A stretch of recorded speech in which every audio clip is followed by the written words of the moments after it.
Prior to starting up Future Retro, I was uploading my reviews on my personal channel. They were poorly edited and recorded videos, but the clear starting point to my career as a reviewer. Hell, I remember writing the entire script in the built-in Notes app on my smartphone. The first ever title I reviewed there was Attack on Titan, and though time has passed since I did that review, my opinion hasn't changed. It's still fun. Attack on Titan is very much a mainstream anime. Everyone's seen it, everyone's talked about it, everyone's recommended it to one another. But just because it's mainstream, does it make it any less enjoyable? There's a reason so many people have talked about it. In 2016, this was the second major console-released game based on the series to come out, and while the manga was still going, the anime still hadn't seen its second season. Because of that, the game only spans the entirety of the first, or volumes 1 through 19 of the manga, as you take control of Eren, Mikasa, Armin, and Levi on their journey to rid the world of all the Titans in a retelling of all the major key events, along with a few new scenarios that take place right after. Throughout the game, you also unlock more characters to play as in side missions, multiplayer, and subsequent replays of the main campaign. Zipping across cities, trees, canyons, and when you're able to anchor to something, open fields, is insanely fun while not being too overbearing with difficult controls. The X, or the A button on Xbox, are used to jump and do air dashes. Square, or the X button, are used to shoot your anchors and swing around. Triangle, or the Y button, are used to attack. And the D-pad is to select and use items. Even though the controls are simple, the game somehow manages to make it look like you're doing something way more complicated and flashy than you actually are. On the topic of looks, the game looks amazing, emulating the anime, from the animations of swinging from place to place to the way everyone takes down the Titans, especially some of the more signature actions the characters do, like Levi's spinning takedown.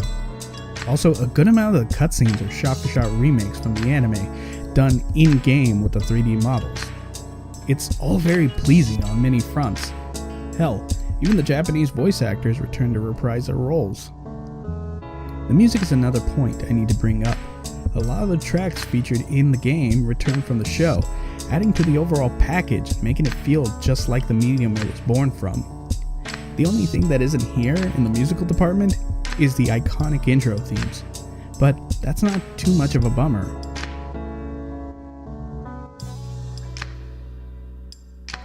I know it sounds like I'm only praising the game, but there were a few standout flaws I couldn't help but notice during my time with Attack on Titan.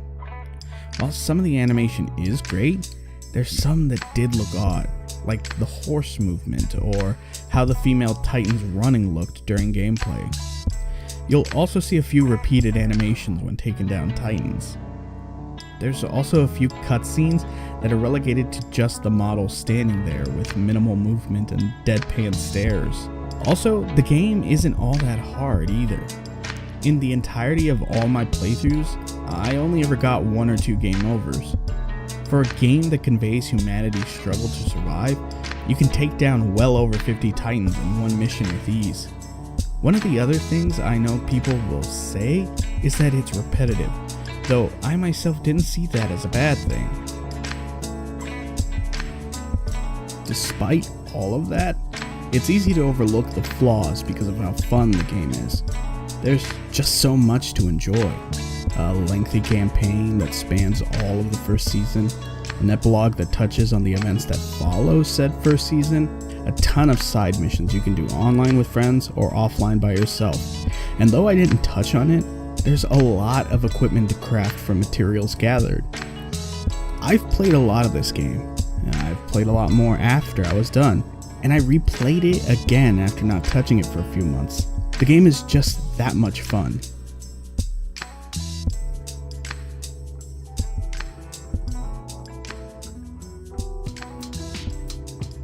So we've reached the end, and from the very beginning of creating this channel, I've never wanted to give a game an actual numbered score. Personally, I think giving games a numbered score seems arbitrary and is ultimately a subjective thing. My 6 or 7 may be your 9 or 2. So we're gonna do this. Should you get this game? If you're a fan of the anime or manga, or maybe you just want a game that's the equivalent of potato chips and just want something to zone out to, then yes, definitely pick up a copy. You won't be disappointed. It's absolutely one of those games you can play for hours on end, having fun and not realizing how much time has actually passed. And coming in 2018 is the sequel, so this might actually be a good time to jump in. Anyway, I hope you guys enjoyed this review, and I'll catch you guys in the next video.